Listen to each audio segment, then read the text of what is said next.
नमो अरिहन्ताणं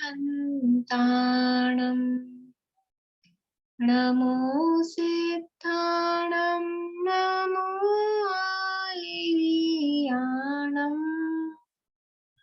नमो वज्रायाणं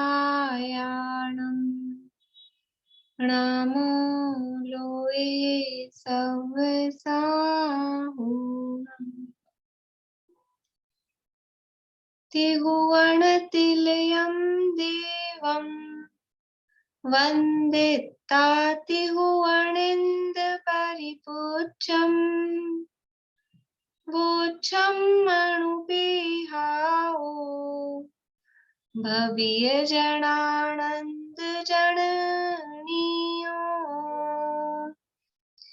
त्रिभुवनतिलक शत इंद्रवन्दित देव श्री अरहंत को कर नमन कहूँ अनुप्रेक्षाएं भाव्य को सुख कर अहो।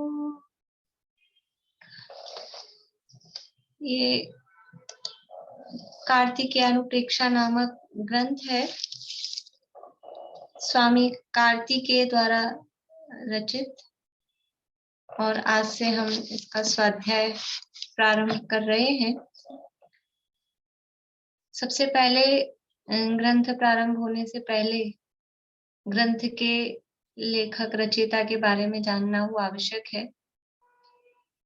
ग्रंथ के बारे में भी 6 बातें शास्त्राध्याय के प्रारंभ में करनी चाहिए। ये हमने जब द्रव्य संग्रह ग्रंथ पढ़ा था उसके शुरू में, कि ग्रंथ के प्रारंभ में पढ़ने योग्य, सीखने योग्य या बताने योग्य जो 6 बातें हैं, मंगल निमित्त हेयं, ये वहां उसमें गाथा दी थी कि मंगलाचरण करना चाहिए, ग्रंथ का नाम बताना चाहिए, निमित्त बताना चाहिए, हेतु बताना चाहिए, कर्ता बताना चाहिए, और ग्रंथ का परिमाण यानी साइज, कितना बड़ा ग्रंथ है, ये सारी बातें इसमें बतानी चाहिए। तो मंगलाचरण तो अभी अपन ने किया है, उसका अर्थ अपन यथासमय करेंगे। सबसे पहले ग्रंथ का नाम, क्या नाम है ग्रंथ का? कार्तिकेयानुप्रेक्षा। ग्रंथ के नाम में ही ग्रंथ कर्ता का नाम शामिल है। ग्रंथ तो है अनुप्रेक्षा, उन्होंने तो लिखी थी अनुप्रेक्षाएं। अब क्योंकि अनुप्रेक्षाएं बहुत प्रचलित हैं जन समाज में और सभी विद्वानों ने, आचार्यों ने लिखी हैं, तो कौन सी वाली अनुप्रेक्षा है? तो वो जो अनुप्रेक्षा जिन्होंने लिखी उनका नाम उसके साथ में जुड़ गया। तो कार्तिकेय स्वामी ने लिखी, इसलिए वो ग्रंथ का नाम हो गया कार्तिकेयानुप्रेक्षा। कहीं कहीं तो ऐसा बोलते हैं स्वामी कार्तिकेयानुप्रेक्षा, स्वामी भी आगे लगा देते हैं। ठीक है, तो ये हो गया, नाम हो गया। फिर कर्ता हो गए। कर्ता कौन है? कार्तिकेय स्वामी, स्वामी कार्तिकेय। किसके निमित्त से लिखा गया है? द्रव्य संग्रह ग्रंथ किसके निमित्त से लिखा गया था? एक हाथ तुरंत खड़ा हुआ है, बोली मनोरमा आंटी। सोमदत्त षष्ठी के निमित्त से। सोम श्रेष्ठी, ठीक है ना, लास्ट में भी आया था वो और शुरू में भी दिया था, तो वो हो गए निमित्त। अब यहाँ ये किसके निमित्त से लिखा गया है? तो ऐसा अलग से कुछ नहीं दिया है, तो उन्होंने लिखा है भव्य जन जनानंद जननियो, भव्य जनानंद जननियो। ये भी अपन ने मंगलाचरण में पढ़ा था। भव्य जीवों के निमित्त से लिखा है, जो जीव इन अनुप्रेक्षाओं को पढ़कर सुनकर अपने ज्ञान ध्यान वैराग्य की पुष्टि करेंगे, उनके निमित्त से लिखा गया है। तो भव्य जीवों के निमित्त से लिखा गया है। 3 चीजें हो गई, नाम हो गया ग्रंथ का, कर्ता हो गए, निमित्त हो गए। मंगल यानी मंगलाचरण तो है ही, उसकी चर्चा बाद में करेंगे। फिर है परिमाण। परिमाण मतलब है ग्रंथ कितना बड़ा है, ग्रंथ का साइज कितना है। तो इस ग्रंथ में है 489। देखिए कितनी गाथाएं हैं, 489 गाथाएं इस ग्रंथ में है। ये इसका परिमाण है। कितनी गाथाएं हैं इस ग्रंथ में? 489, ये इसका परिमाण हो गया। श्लोक प्रमाण से अपन लगा सकते हैं, यहाँ पर अपन गाथाओं के आधार पर उसका परिमाण देख लें तो 489 गाथाएं ये परिमाण है। और फिर हेतु, हेतु का अर्थ अपन कर सकते हैं फल भी, कि इस ग्रंथ का क्या हेतु, मतलब इस ग्रंथ को पढ़ने का क्या फल होगा। तो दो तरह के फल या हेतु अपन देखते हैं, एक साक्षात फल और दूसरा परंपरा फल। ठीक है ना। तो साक्षात फल क्या है, साक्षात फल या साक्षात हेतु, बोलिए प्रमिला जी। पुण्य की प्राप्ति, और आगे उसके लिए हाँ, पुण्य की प्राप्ति या अज्ञान की निवृत्ति, वो साक्षात फल है। अज्ञान की निवृत्ति वो साक्षात फल है। और परंपरा फल मोक्ष की प्राप्ति, मोक्ष की प्राप्ति, अभ्युदय, निश्रेयस या मोक्ष कुछ भी कहें, वो है परंपरा फल। साक्षात फल तो है हमारे अज्ञान की निवृत्ति होगी, ये इसका साक्षात फल है। और परंपरा फल है अभ्युदय की या मोक्ष की प्राप्ति। कर्ता में एक अपनी थोड़ी वो दो तरह से लिखने, जैसे इसमें अपन ने दो तरह से लिखा है ना, कर्ता में भी एक मूल कर्ता और एक उत्तर कर्ता, ऐसे करना है। कर्ता में दो तरह से, एक मूल ग्रंथ कर्ता और एक उत्तर ग्रंथ कर्ता। तो मूल ग्रंथ कर्ता कौन होंगे, सर्वज्ञ देव, मूल ग्रंथ कर्ता सर्वज्ञ देव तीर्थंकर परमात्मा, वो मूल ग्रंथ कर्ता है। और उत्तर ग्रंथ कर्ता फिर ये अपने स्वामी कार्तिकेय, ये उत्तर ग्रंथ कर्ता। तो 6 बातें हो गई, नाम, कर्ता, निमित्त, हेतु, परिमाण और मंगल। मंगल मतलब मंगलाचरण, मंगलाचरण की चर्चा अपन फिर करेंगे। नहीं, मैं कह रही हूँ 489 गाथा याद करनी होंगी। हाँ, तो क्या टेंशन है? बहुत टेंशन है। साथ में वो एक वो ऐसे गाना चलता है ना, वो रास्ते का पता ही नहीं चलता है, साथ साथ में रास्ता कट जाता है, ऐसे कोई गाना चलता है, ऐसे ही साथ में सब हो जाता है। बहुत ऐसे टेंशन हो 4 गया मेरे को गाथाएं तो। अकेले अपन करते हैं तो 4 गाथाएं याद करने में 4 महीने में नहीं होती है। अभी इस समय तो ऐसी स्थिति है, बचपन में तो फिर भी जल्दी हो जाती है। अभी अपन 7 करेंगे, अपन ने 58 किए, कितने लंबे समय में किए, ये भी हो जाएंगी। ये तो अपने को थोड़ा ध्यान नहीं रहा, अपना बहुत समय था, द्रव्य संग्रह तो पूरा याद हो चुका था अपने को, पर किसी को भी आइडिया नहीं आया कि अपन लघु द्रव्य संग्रह भी पाठ करते जाते उस समय, तो वो याद हो जाता, पर वो किसी के भी माइंड में नहीं आई ये बात, ना मेरे ना आपके। तो वो साथ में हो जाता है, अलग से करने बैठते हैं ना तो बहुत मेहनत लगती है, नहीं हो पाता है। हो जाएगा साथ में। रत्नगण शावकाचार्य के श्लोक भी करेंगे, वो भी हो जाएंगे, और ये भी हो जाएंगे, सब हो जाएगा। डरने वाली बात नहीं है, घबराने वाली बात, अपने को कोई ऐसा थोड़ी ना है कि एक ही दिन में करने, जितना टाइम लगेगा ग्रंथ में उतने टाइम में हो जाएंगे सब। अभी अपने को थोड़ा सा परिचय देखना है, यद्यपि यहाँ तो कुछ दिया नहीं है। ये अपन ने अभी समंत भद्राचार्य के परिचय के संबंध में भी देखा था कि जैनाचार्यों की विशेषता रही है, उन्होंने अपने बारे में कहीं कुछ लिखा नहीं है। और अब अपने को समंत भद्राचार्य का तो फिर भी थोड़ा बहुत कहीं कहीं से मिल गया, थोड़ा बहुत पता। पर अब ये जो कार्तिकेय स्वामी है, 4 लाइन से ज्यादा मैंने खूब खोजा, काफी दिनों से खोज रही हूँ, 4 लाइन से ज्यादा मिल नहीं रहा कहीं भी कि क्या, कि कोई परिचय अपने बारे में लिखते ही नहीं है कि कौन है। एक एक नाम के कई कई आचार्य हुए और फिर भी इनके बारे में ऐसा कोई परिचय विशेष अपने को प्राप्त नहीं हुआ है। आप लोगों को कहीं कोई, आप लोगों के मंदिरों में कहीं पुराने रखे हों और उसमें कोई विशेष कहीं परिचय दिया हो तो आप लोग देखना।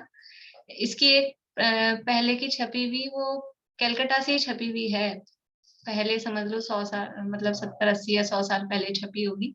तो कहीं कलकत्ता के मंदिरों में कहीं पुरानी कार्तिकेय अनुप्रेक्षा वचनिका आपको मिले तो उसमें इसमें देखिए। गुरुदेव का भी प्रवचन हुआ है, लेकिन इनका जो वैराग्य का जो इनका वो उठा था ना, उसको सुन के मेरे को बहुत मन में वो एक अजीब सा ग्लानि, मतलब बहुत अच्छा नहीं लगा था। मतलब बहुत क्या बताऊं, नहीं अच्छा लगा चलिए था। अपन शुरू करते हैं। तो ये जो इनका जो नाम था, कुमार स्वामी इनका नाम मिलता है, स्वामी कुमार ऐसा करके इनका नाम मिलता है, स्वामी कुमार।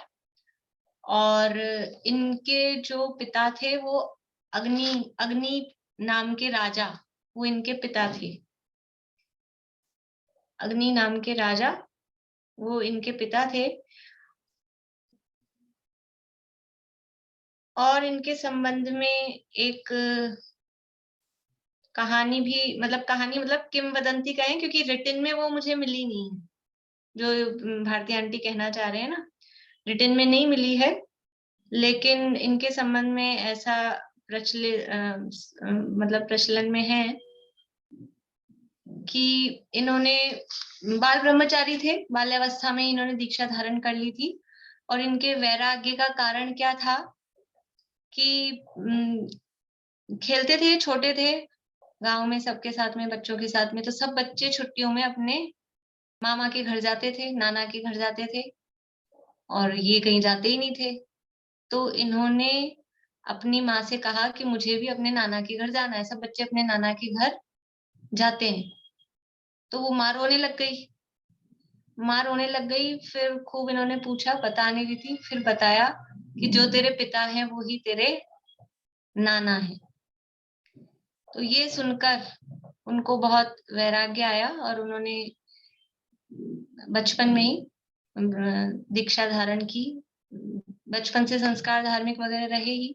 मतलब जो वो अग्नि नाम के राजा थे, वो पुत्री जो थी उनकी, वो बहुत सुंदर थी। वो अपनी पुत्री पर ही मोहित हो गए और सारे दरबारियों को, मंत्रियों को बुलाया और बुलाकर पूछा कि राज्य में जो सबसे अच्छी उत्तम वस्तु होती है उसका अधिकारी, उसको भोक्ता कौन होता है, भाई किसको मिलनी चाहिए। तो सबने कहा भी राजा को मिलनी चाहिए जो सबसे अच्छी उत्तम वस्तु हो, राजा ही उसका अधिकारी है। सबसे मतलब उन्होंने फेवर ले लिया। लेकिन एक मंत्री बोले कि कन्या रत्न को छोड़कर बाकी सब उत्तम वस्तुओं के भोक्ता राजा है, लेकिन कन्या रत्न का भोक्ता आप नहीं हो सकते हो। लेकिन बाकी तो सब राजा के चापलूस थे, सबने हाँ हाँ हाँ हाँ कर दी और फिर सबको अपने फेवर में लेकर और उन्होंने अपने पुत्री से ही विवाह कर लिया। अब वो दुनिया की विचित्रता है, ऐसी ही विचित्र अभी इसमें एक घटना आने वाली है कि दुनिया में क्या क्या, कैसी कैसी घटनाएं हो जाती है, संसार में क्या है, कैसी परिस्थितियां बनती हैं, संबंध है, उन संबंधों की क्या वास्तविकता है, किस तरह से संबंध अभी कुछ है कभी कुछ हो जाते हैं, इसी भाव में कैसे कैसे संबंध बन जाते हैं, वो सारी इसमें आने वाली है। बहुत अच्छे प्रकरण आने वाले हैं, कर्णान योग का भी खूब अच्छा वर्णन आने वाला है निशान जी। पूरी संख्यामान, उपमामान, ये सब आने वाला है उसमें। और 3 लोक की रचना का वर्णन भी आएगा, जिन्होंने पहले पढ़ा है, नहीं पढ़ा है। और भी बहुत नई बातें, द्रव्यान योग की भी, उत्पाद द्रव्य की, अच्छा वर्णन आने वाला है। सब हम देखेंगे उसको। तो ये मतलब उन्होंने अपनी पुत्री से विवाह कर लिया। फिर ये इनकी उत्पत्ति हुई पुत्र की, कार्तिकेय उनका नाम था। और फिर जब उनको इस घटना का पता लगा तो फिर उन्होंने अल्पकाल में ही दीक्षा धारण कर ली। बाल ब्रह्मचारी मुनि थे। और इन्होंने जब मुनि अवस्था में थे तो ऐसा आता है कि कठोर उपसर्ग को इनके ऊपर उपसर्ग हुआ। क्या उपसर्ग हुआ वो नहीं देखने में आया, पढ़ने में आया, पर कठोर उपसर्ग को समता भाव से सहन करके और इन्होंने स्वर्गलोक की प्राप्ति की। अभी मतलब अभी पंचम काल में ही हुए हैं, इसलिए स्वर्ग की ही प्राप्ति इन्होंने की है। ये बहुत ही प्रतिभाशाली, आगम पारगामी और प्रसिद्ध आचार्य हुए। और इनका एकमात्र ये ग्रंथ मिलता है, द्वादशानुप्रेक्षा या कार्तिक अनुप्रेक्षा इसका नाम है, और इसमें 489 ये गाथाएं हैं। देखिए थोड़ा सा और परिचय।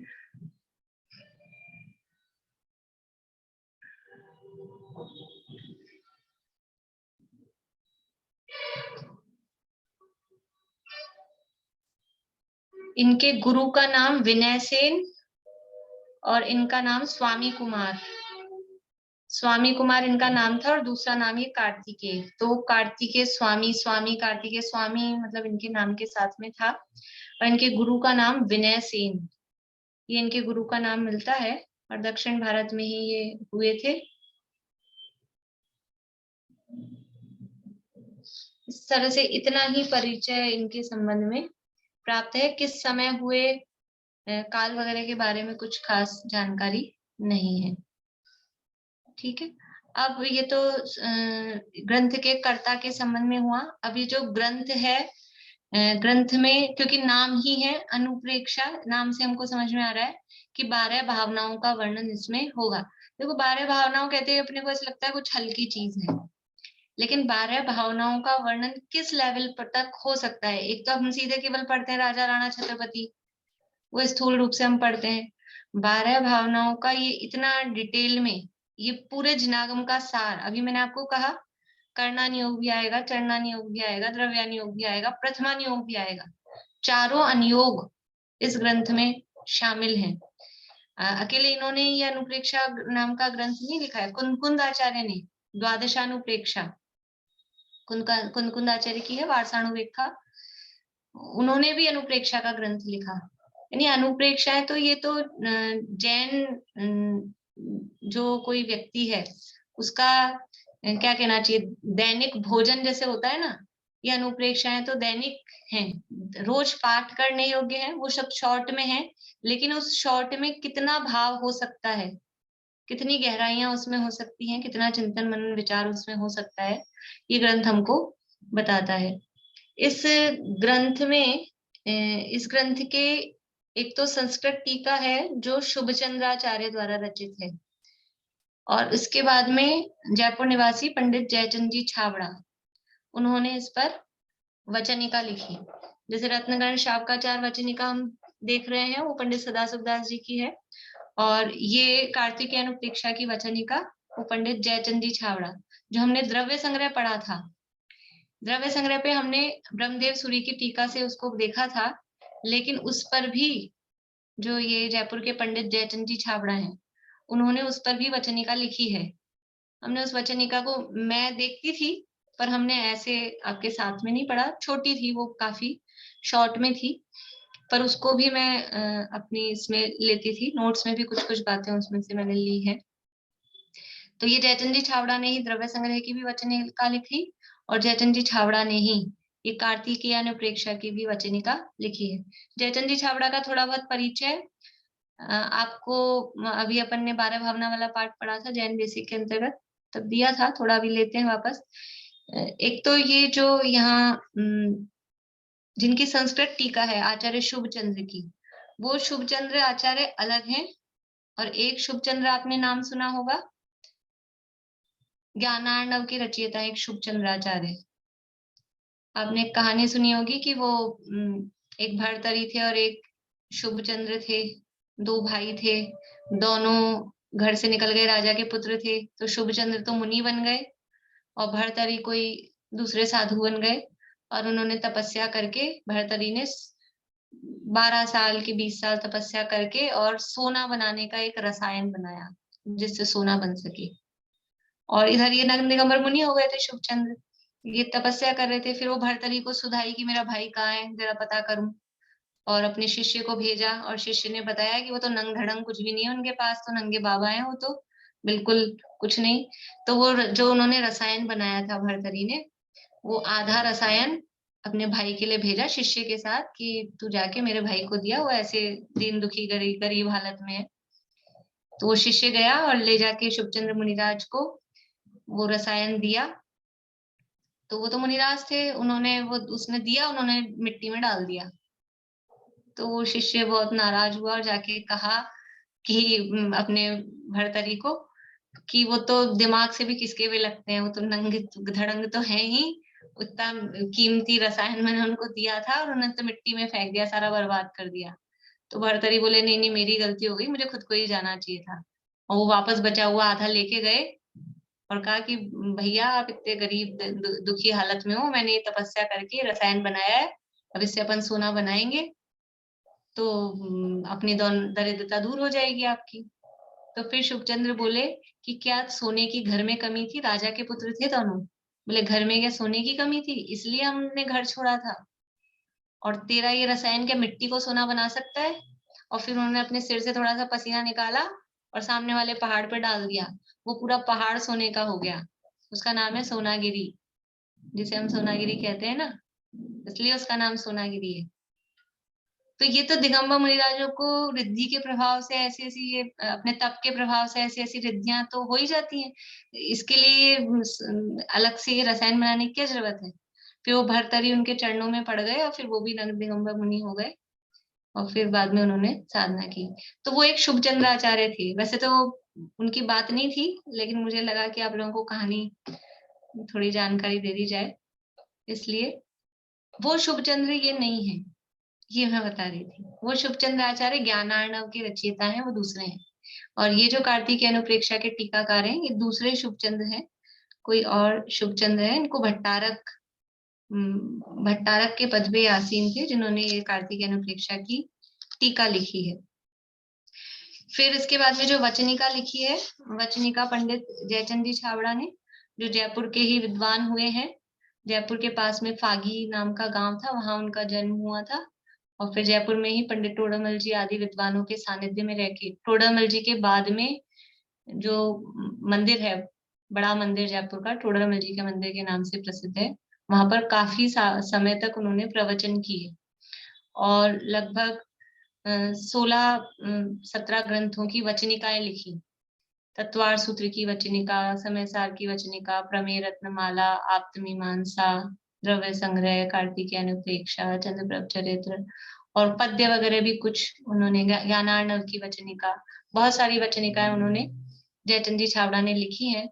तो उन्हीं की वचनिका, ये जो हमारे पास में बुक आई है, ये बुक वचनिका फॉर्म में नहीं है, लेकिन उसमें जो नीचे भावार्थ दिए होते हैं वो वचनिका के ही पार्ट्स हैं।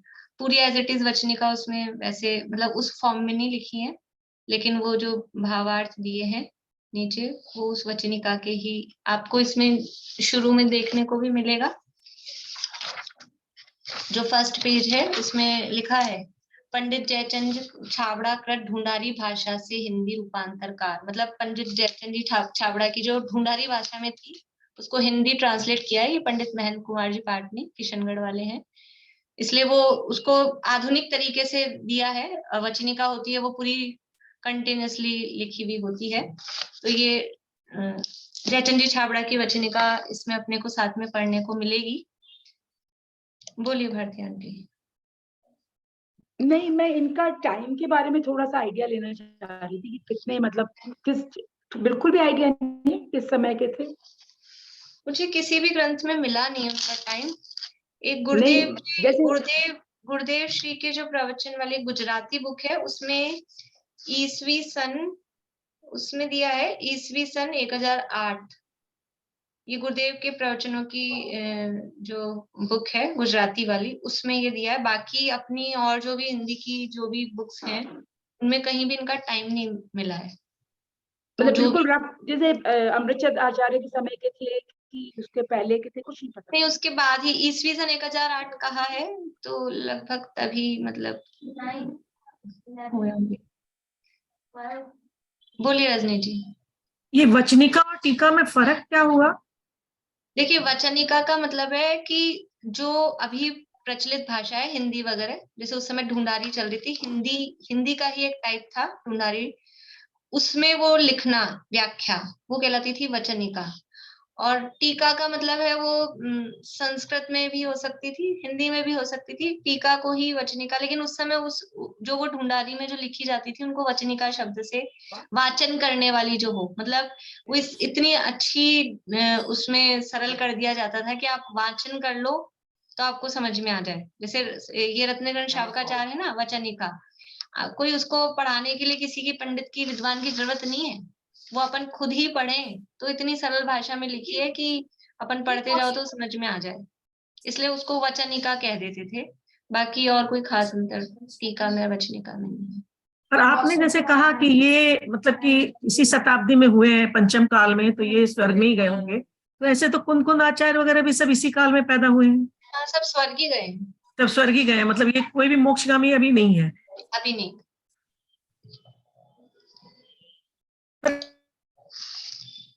तो इस तरह से ये ज्यादा अपने पास परिचय और ये नहीं है। आज अब ग्रंथ में 12 अनुप्रेक्षाओं का वर्णन है। तो थोड़ा सामान्य विषय वस्तु अपने को पता ही है अनुप्रेक्षाओं की। 12 अनुप्रेक्षाएं, अनित्य, अशरण, संसार, एकत्व, अन्यत्व। मैं क्यों बोलती हूँ, आप लोगों से पूछ लूं, 12 अनुप्रेक्षाओं के नाम तो याद होंगे? किसको याद नहीं है? सबको याद है? नीतू भाभी बोलेंगे आप? बोलिए। अनित्य, अशरण, एकत्व, अन्यत्व, अशुचि, बोधि दुर्लभ, थोड़ा सा आगे पीछे हो गया, संवर, निर्जरा, बोधि दुर्लभ, अपनी गलत आ रही है। चलिए नीलम भाभी आप बोलेंगे? बोलिए। अनित्य, अशरण, संसार, एकत्व, अन्यत, अशुचि, आश्रव, संवर, निजरा, मोक्ष, संवर, निजरा, बोधि दुर्लभ, लोक बोधि दुर्लभ, लोक बोधि दुर्लभ। और एक रह गई। अनित्य, अशरण, संसार, एकत्व, अन्यत्व, अशुचि, आश्रव, संवर और लोक बोधि दुर्लभ। धर्म, संवर, निर्जरा, लोक, बोधि बोधि दुर्लभ और दुर्लभ और धर्म। धर्म। हाँ, चलिए बढ़िया, बहुत दिनों बाद आप क्लास में आए, आपका स्वागत है। अब आप निरंतर बने रहिएगा। चलिए, पुस्तकें वहाँ मंदिर में भिजवा दी थी कार्तिक अनुप्रेक्षा की, मिल गई होंगी। ठीक है, शुरू करते हैं हम। बोलिए दीपिका जी। ये टोडरमल में मिल जाएगी कार्तिकेय अनुप्रेक्षा? हाँ मिल जाएगी, नहीं तो आप दूर रहते हो तो एड्रेस भेज दीजिए। किसी आपके पे भेज दूं मैं एड्रेस? हाँ ठीक। अगर इधर आना जाना रहता हो तब तो यहाँ से ले जाइए, नहीं तो फिर एड्रेस भेज दीजिए। ये कार्तिकेय अनुप्रेक्षा किस नाम से मिलेगी? टोडरमल में किस नाम से बोले तो मिलेगी? आप ऑफिस में वहाँ स्वागत कक्ष में जाएंगे, ऑफिस में जाएंगे तो ये वाले ऐसी मिलेगी, कार्तिक अनुप्रेक्षा नाम बोल दीजिएगा। तो अगर आपका जाना होता है एक आध दिन में तो ले आइए, नहीं तो फिर एड्रेस भेज दीजिए। बोलिए चमेली आंटी। वो मैम शुरू में आपने 6 पॉइंट्स बताए थे, एक बार वो बता दीजिए दोबारा प्लीज। 6 शास्त्र को प्रारंभ करते समय ध्यान रखने योग्य 6 बातें, यानी 6 बातें उसमें बताई जाती हैं। पहला है नाम, फिर कर्ता, फिर तीसरे नंबर पे क्या लिखा आप लोगों ने, थोड़ा क्रम एक्चुअल में वो गाथा में तो मंगल निमित्त, नाम, कर्ता और फिर बोलिए चेतना जी, इसी क्रम से बता दीजिए। निमित्त, निमित्त, फिर परिणाम, परिणाम नहीं परिमाण, परिमाण का मतलब है साइज। हाँ साइज, फिर हेतु, हेतु, फल, हेतु का ही मीनिंग फल है, हेतु को ही ब्रैकेट में फल लिखना है। हाँ ठीक है सर। और मूल ग्रंथ के जो करता है, मतलब वो कर्ता में ही दोनों टाइप से लिखना है, यानी पहला नाम लिखा फिर कर्ता, तो कर्ता अपने को 2 तरह से लिखने हैं, एक मूल ग्रंथ कर्ता और एक उत्तर ग्रंथ कर्ता। तो ये उसी पॉइंट का है, नाम, कर्ता, निमित्त, परिमाण, हेतु और मंगल। ठीक है,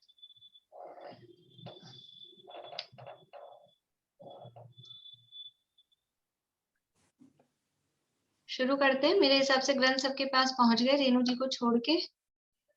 अभी मैंने दोबारा रिमाइंडर डाला है तो आ जाएगा रेणु जी दोबारा। आपने क्या बताया, शास्त्र को शुरू करने से पहले क्या लिखना है इसमें? शास्त्र के प्रारंभ में 6 बातें अपने को ध्यान रखनी चाहिए, पता होनी चाहिए। ये 6 बातें कि उसके कर्ता कौन है, वो तो कितना लिख लिया बड़ा है ना, वही।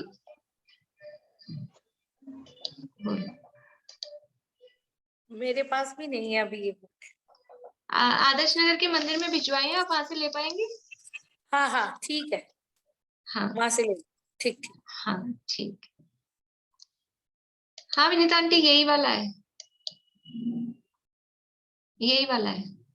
हाँ जयपुर से ही है ना मेरा भी ये। वो पुराना पहले वैसा छपा था, अब भी नया कवर पेज ये वाला है। ठीक है ठीक। ठीक। देखिए वैसे तो क्या है, परंपरा एक सम्यक ज्ञान के 8 अंग हैं। 8 अंग में एक उपधानाचार नाम का अंग होता है।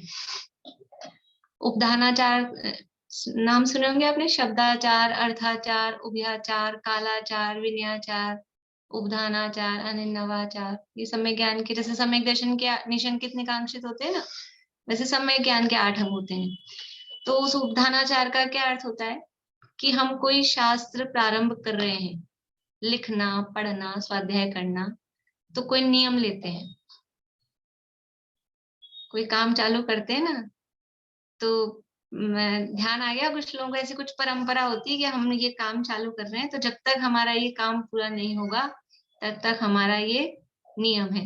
अब वो नियम यथाशक्ति जिस भी रूप में, तो मैं किसी को बाउंड नहीं करूंगी, सब अपनी इच्छा से, जो भी कोई अपने जीवन में, यदि हमारे जीवन में जिस भी रूप में कोई असदाचार, असंयम, असदाचार तो नहीं कहना चाहिए, असंयम की कोई प्रवृत्ति हो, अभक्ष्य भक्षण आदि कुछ भी, जैसा भी जिसके भी जीवन में जिस भी रूप में, या और कोई ये सब त्याग हो, तो स्वाध्याय का नियम नहीं हो, तो स्वाध्याय का नियम कि हम आधा घंटा 1 घंटा जितना नियम, लेकिन नियम का मतलब है नियम, जब तक हमारा ग्रंथ पूरा नहीं होगा। अभी तो ग्रंथ पूरा होने पर भी लेते हैं, अभी हमारा ग्रंथ पूरा होके चुका है और अब नया प्रारंभ हो रहा है, तो 2 in 1 हो गया, आपको तो एक ही बार में तो जैसे भी आप लोगों की भावना हो, आप लोग लेना चाहें तो कुछ भी, इस निमित्त से हमारे जीवन में से हम जो भी कुछ असंयम चल रहा हो, तो उसको हम एक प्रेरणा बना सकते हैं कि हम इस असंयम का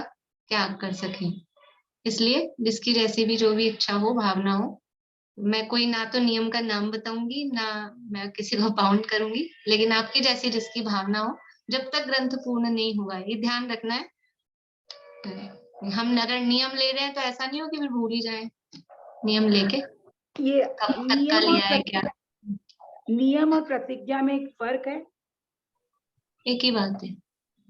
तो फिर मतलब ये अगर प्रतिज्ञा हो गई फिर तो उसको फिर उल्लंघन नहीं कर सकते, तो कैसा अंतर क्या करेंगे, नियम को तोड़ देंगे, प्रतिज्ञा को नहीं तोड़ेंगे, अंतर क्या, एक ही बात है, नियम और प्रतिज्ञा एक ही बात है।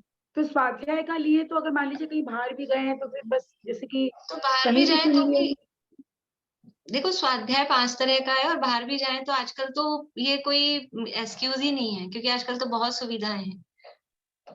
यानी अपन ये कह ही नहीं सकते कि हमारे पास ग्रंथ नहीं था, कि ये नहीं था, ग्रंथ भी चाहिए हो तो वो कोई एक्सक्यूज नहीं है। इसीलिए आप अपनी शक्ति से, और जैसा उसमें अगर आप कोई जैसी छूट जो भी आपको रखना होती है, जो भी, वो अपने हिसाब से करें। ये तो एक मेरे को भाव आया इसलिए मैंने कह दिया। बोलिए वर्षा। मैं बोल रही थी जैसे ये एक स्वाध्याय चालू करा, उसी का नियम रखते हैं कि दूसरा आपने जो चालू कर रखा है वो कर सकते हैं? नहीं, जो हमने चालू कर रखा है, लेकिन मतलब टाइम से करें, ऐसा नहीं कि मतलब हमने आधे घंटे का नियम लिया है तो आधा घंटा करें। हाँ, 1-2 मिनट में, 2-5 मिनट में, 10 मिनट, मतलब वो उसका एक नियम जैसा भी उस हिसाब से। मतलब इसके अलावा दूसरे का कर सकते हैं ना? हाँ, दूसरा भी करें और ये भी कर रहे हैं तो ये भी उसके अंतर्गत आएगा। ये जो हम क्लास में पढ़ रहे हैं ये भी स्वाध्याय ही है, ऐसा नहीं कि इसके अलावा अलग से करना पड़ेगा। ये भी स्वाध्याय है, अलग अलग से करते हैं तो बहुत अच्छी बात है। जैसे हमने मान लो क्लास, तो स्वाध्याय, जैसे मान लो क्लास ज्वाइन नहीं करी आज, जैसे मेरे को हाथ नहीं लगाना, तो जैसे मंदिर में मैं यदि करके आऊं तो वो मेरा चलेगा ना? हाँ हाँ हाँ, ठीक है ठीक है। देखिए पहला पेज है, शुरू करते हैं।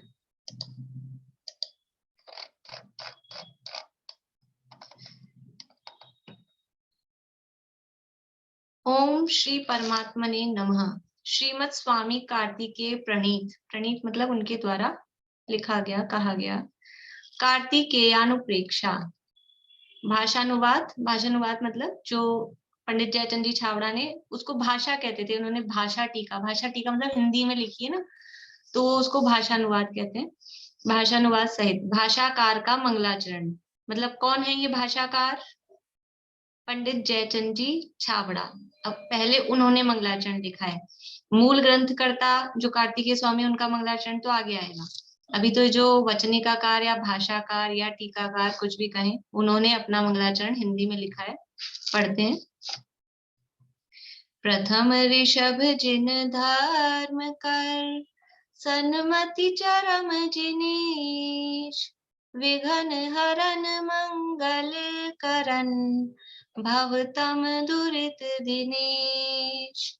वाणी जिन मुख ते खिरी, परिगणाधिप कान, अक्षर पदमय विस्तरी, करहि सकल कल्याण।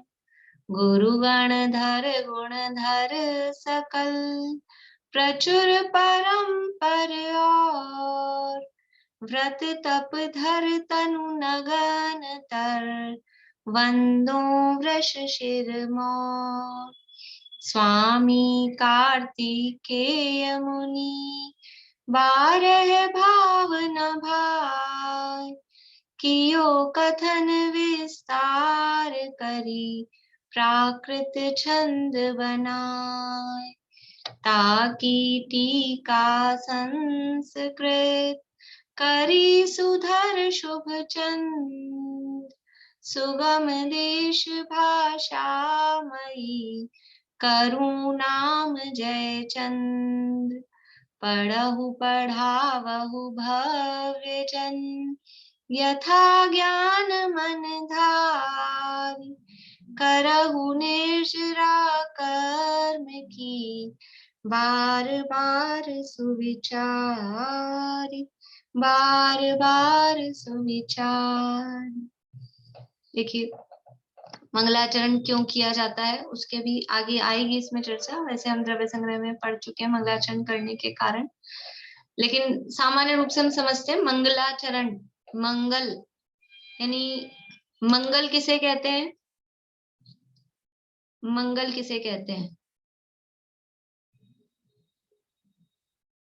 चेतना जी आप बताएंगे? जो मोह राग द्वेष रूपी पापों को गलावे और सच्चा सुख दे, उसे मंगल कहते हैं। बहुत बढ़िया। जो मोह राग द्वेष रूपी पापों को गलावे और सच्चा सुख उत्पन्न करे, उसे मंगल कहते हैं।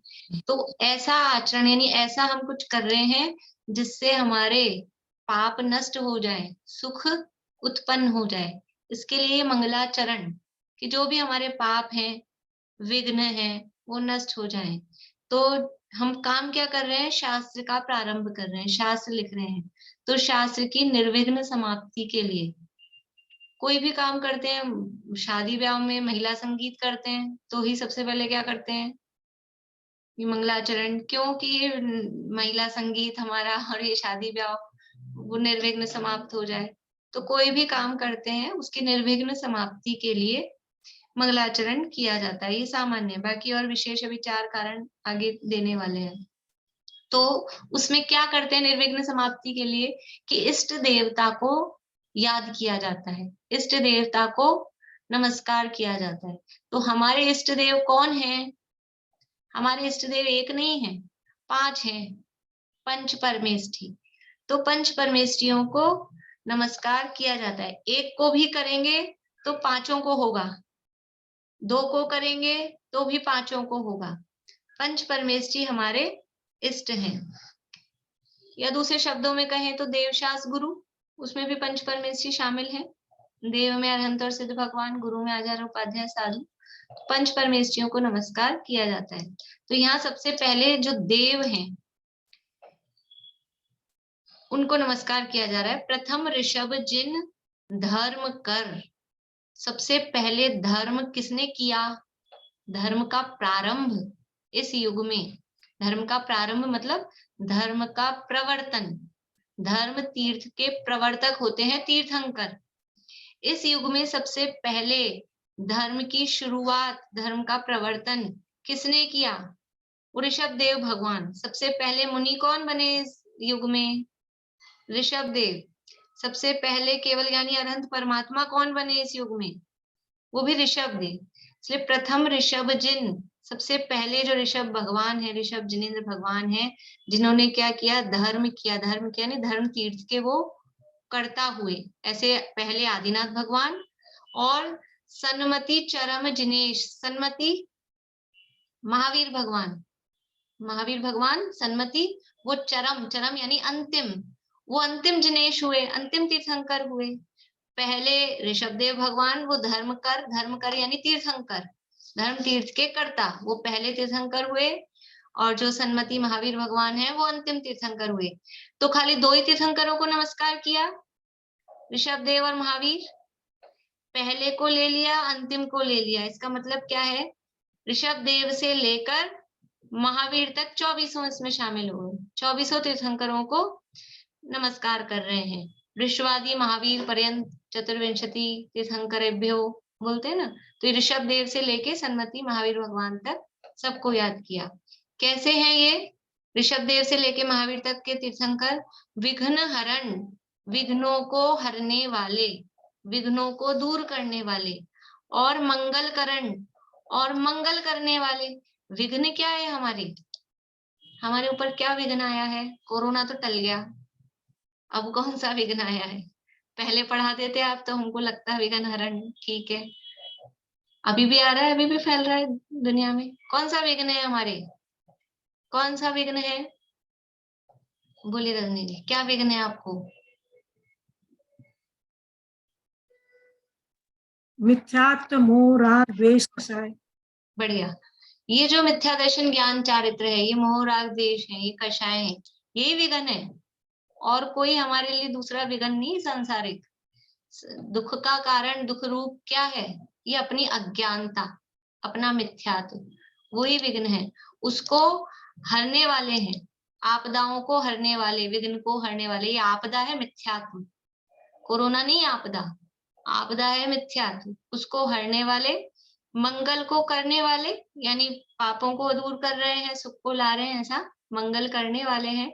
भव तम दुरित दिनेश, भव यानी संसार, संसार रूपी, तम यानी अंधकार, और दुरित, दुरित बोलते हैं, दुरित यानी होता है पाप।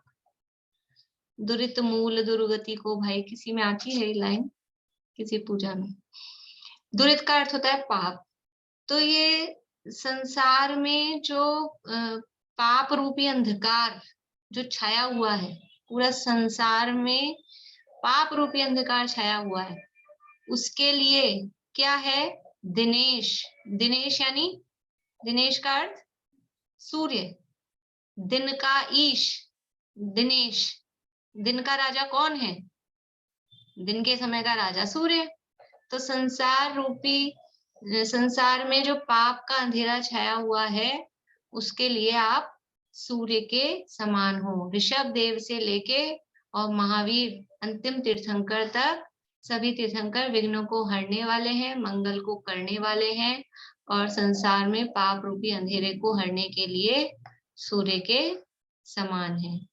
ठीक है, आगे ये हो गया देव को नमस्कार। अब है जिनवाणी के लिए।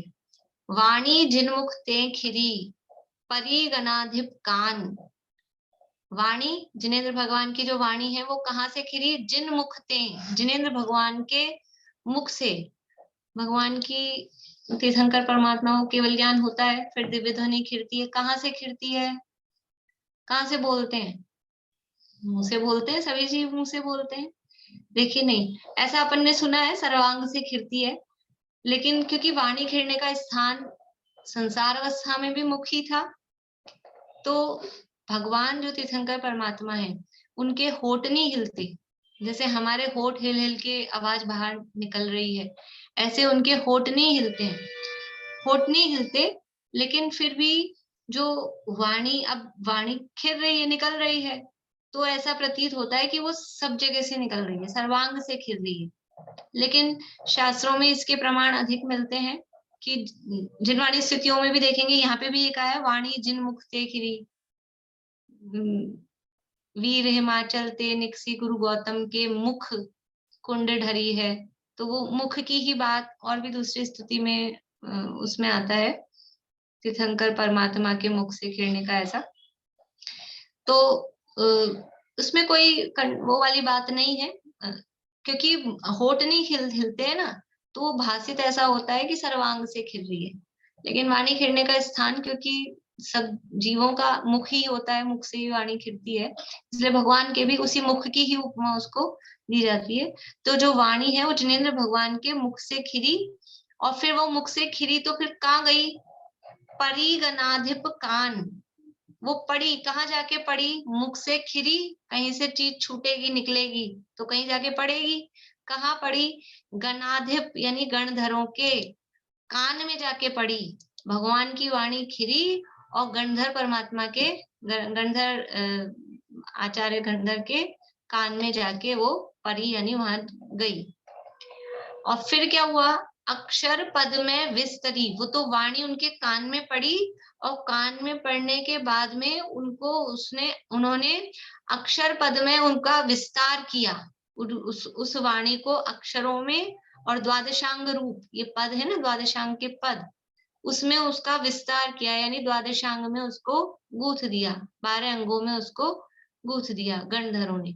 अक्षर पद में विस्तरी, अक्षर और पद रूप में उसका विस्तार किया, और विस्तार करके करही सकल कल्याण, वो वाणी फिर सब जीवों का कल्याण करने वाली है, सब जीवों का कल्याण करती है।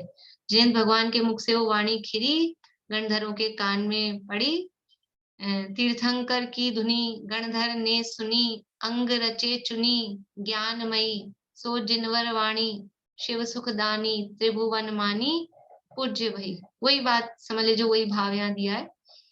अक्षर पद में उसका विस्तार हुआ, द्वादशांग रूप उसको फैलाया, और फिर सब जीवों का उससे कल्याण हुआ।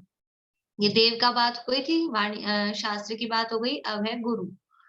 गुरु गणधर गुणधर सकल, प्रचुर परंपर और व्रत तपधर तनु नगन तर, वंदो यश शिर मोर। गुरु कैसे हैं? गणधर हैं, गणों को धारण करने वाले, जो गणों को धारण करे, यानी जो 4 प्रकार का संघ है। गण किसे कहते हैं? अपन ने पढ़ा था ना उसमें वैयावृत्ति के भेदों में, आचार्य, उपाध्याय, तपस्वी, शैक्ष, ग्लान, गण, कुल, संघ, साधु, मनोज्ञा, नाम। गण किसे कहते हैं? कौन बताएंगे? बोलिए निशान की। जो वृद्ध मुनिराज होते हैं, वृद्ध मुनिराजों के समूह को गण कहते हैं। वह, और यहाँ पे गण का अर्थ क्या है? यहाँ पे गण का अर्थ है कि संघ को, गणों को धारण करने वाले, वो कहलाते हैं गणधर। ठीक है ना? तो गुरु गणधर, गणधर यानी गणधर, अपन सामान्य से गणधर से शब्द से ही परिचित हैं, गणधर है। गुणधर, गण को धारण करते हैं, गुणों को धारण करने वाले हैं। गुरु कैसे हैं? गुरु हैं गण को धारण करने वाले, पूरे संघ को धारण करने वाले हैं, और गुणधर, गुणों को धारण करने वाले हैं। जो आचार्य, उपाध्याय, साधु या जो गुरु हैं, वो अनेक अनेक गुणों के धारण करने वाले हैं। तो गुरु गणधर गुणधर सकल, संपूर्ण गुणों को, संपूर्ण गणों को वो धारण करने वाले हैं।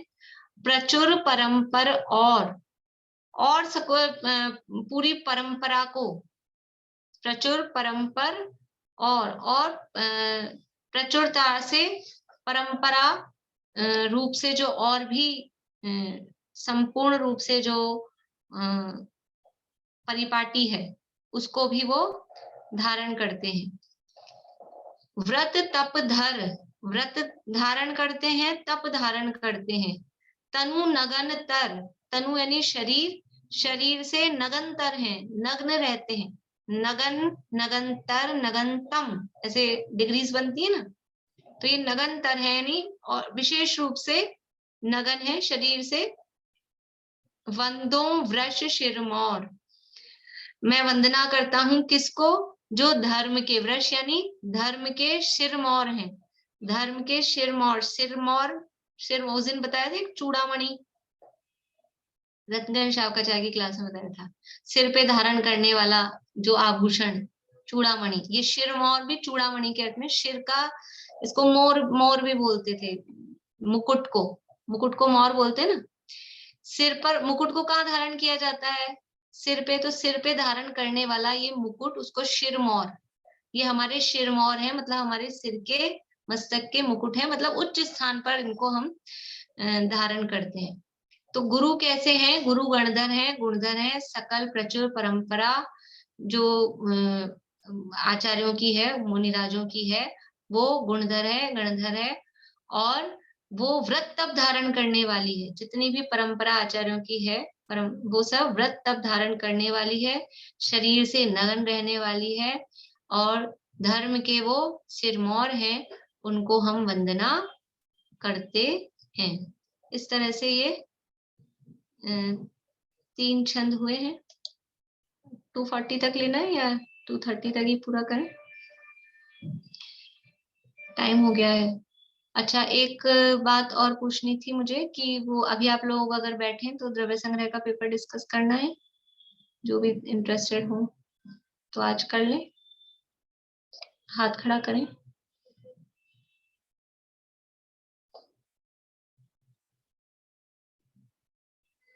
पांच छह लोग हाथ खड़ा कर रहे हैं।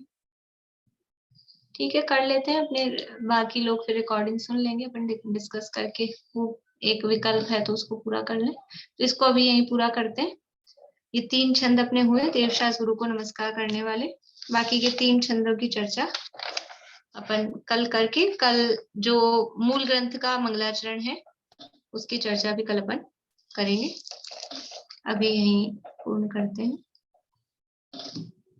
आप लोग फिर जो रुक रहे हैं 1-2 मिनट बाद ही अपन फिर शुरू करते हैं द्रव्य संग्रह के उसके लिए। नीलम भाभी कुछ कह रहे हैं? तत्वार सूत्र का आज नहीं रहेगा फिर फर्स्ट चैप्टर का? आज सत्वार सूत्र नहीं है, वो वेडनेसडे नहीं, थर्सडे फ्राइडे अच्छा, सैटरडे ओके, नहीं। हाँ, ओके ओके, ठीक है ठीक है। ठीक। जय श्री